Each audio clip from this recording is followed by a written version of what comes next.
very excited today. We have a very special guest with us today, Rosa Parks, who is known throughout the world as the mother of the civil rights movement.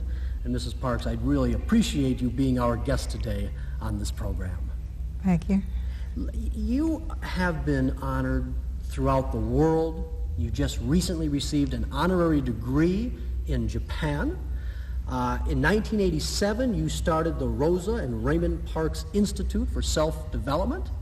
And in 1989, you started Pathways to Freedom, which is an organization, it's an educational program bringing youth from around the world, and around especially this country, together to study the civil rights movement.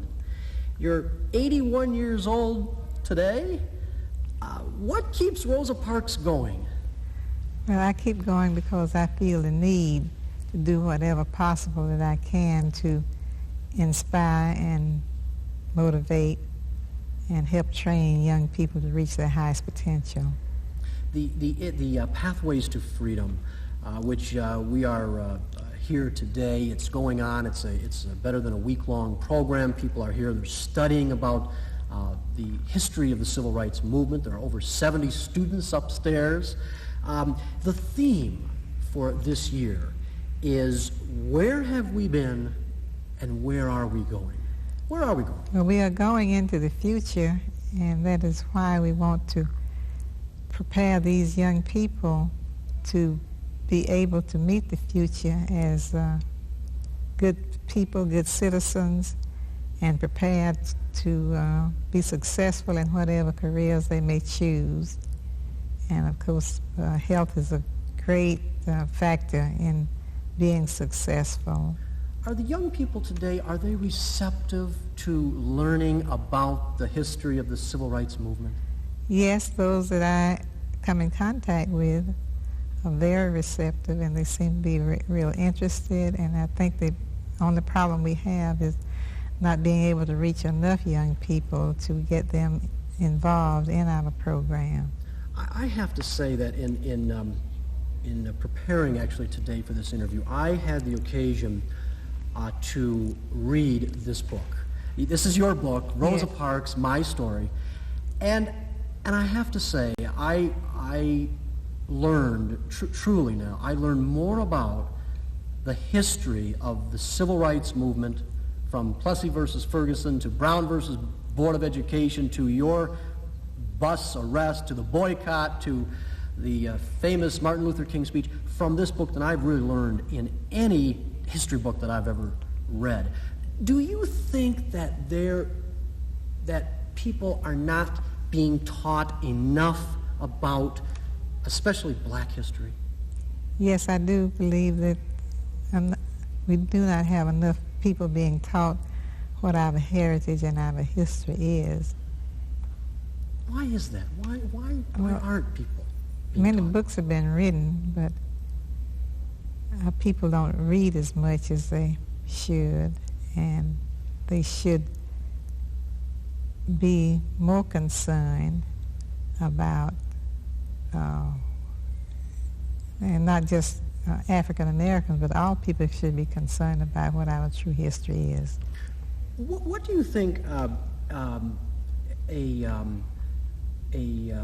white people, what can they learn from reading your past? Well, I think if they read it, they can learn about not only me, but other people too. And if they would read and then have an understanding and be sensitive to the fact that we're all human beings and all children of God, and we should be treated as such by each other.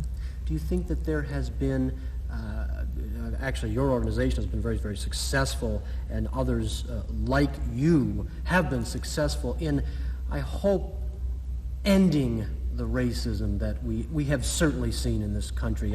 First, you describe in very, very detail the what I would consider just terrible things, the separation that black people, white people had to go through, and the real problems that you had to go through. Do you think there's been a change? Are we making some progress toward ending racism now?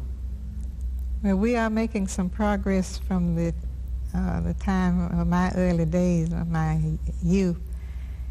However, we have not made enough, and as long as there is racism and there's the divisiveness between people because of race and color, we still have much work to do. Let me take you back real quick. Rosa Parks became an internationally known person because of a single incident that happened on December 1st, 1955. And this was the day that you refused to give up your seat to a white man on a bus in Montgomery, Alabama. Do you remember that day? Oh, yes, I remember it well. However, it was not the passenger who wanted the seat, but it was the driver who wanted it in forced segregation. And where I was sitting was, there were 3 other people, a man who shared the seat with me and the 2 women across the aisle. And when he told us to move, let him have those seats, and the other 3 people did stand up, and I refused to do so, and that was why I was arrested. And of course my arrest led to this protest that lasted 381 days in Montgomery, and we had suffered very much. Of course, Dr. Martin Luther King was chosen to be our spokesperson and the president of the Montgomery Improvement Association. And during that time, however, the NAACP was actually outlawed in the state of Alabama, so we weren't supposed to even belong to it. However, I always paid my dues and never gave up my membership, and many of us did. So we had some very rough goings during those times, and we're very glad that we remain determined to not go back to the buses under the same conditions under which we had been riding. Is there any truth that I believe the bus driver, Mr. Blake, if I remember his name correctly, actually he was the one about 12 years earlier, back in 1943 or so, the same incident or a similar incident happened? Well, he evicted me from the bus because I refused to go to the back door to enter.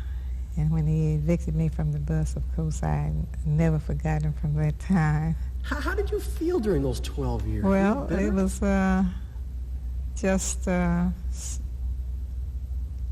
there were so many things happen on the bus that was unfair by some drivers. I have to say, though, that all drivers were not as cruel and overbearing as this one and some others were. And we had this very oppressive, legally enforced racial segregation, not only on the bus, but in all parts of our lives in the South at that time. Sure. Do you still think about that incident, even today, back in 1984? Well, I try not to think of it. I like to have my mind on other things, but when people bring it up, I will talk about it. Mrs. Parks, how did you feel when the United States Supreme Court ruled that segregation in Montgomery was unconstitutional? Do you remember the day that you actually got the word? Well, yes, we did. We were in our one of our mass meetings at the time, and at that time the Montgomery officials were going to break up our carpool that we had some way legally. They were going to arrest they did arrest many people who were driving in the carpool, and we were very, very glad to know that the United States Supreme Court had made this ruling.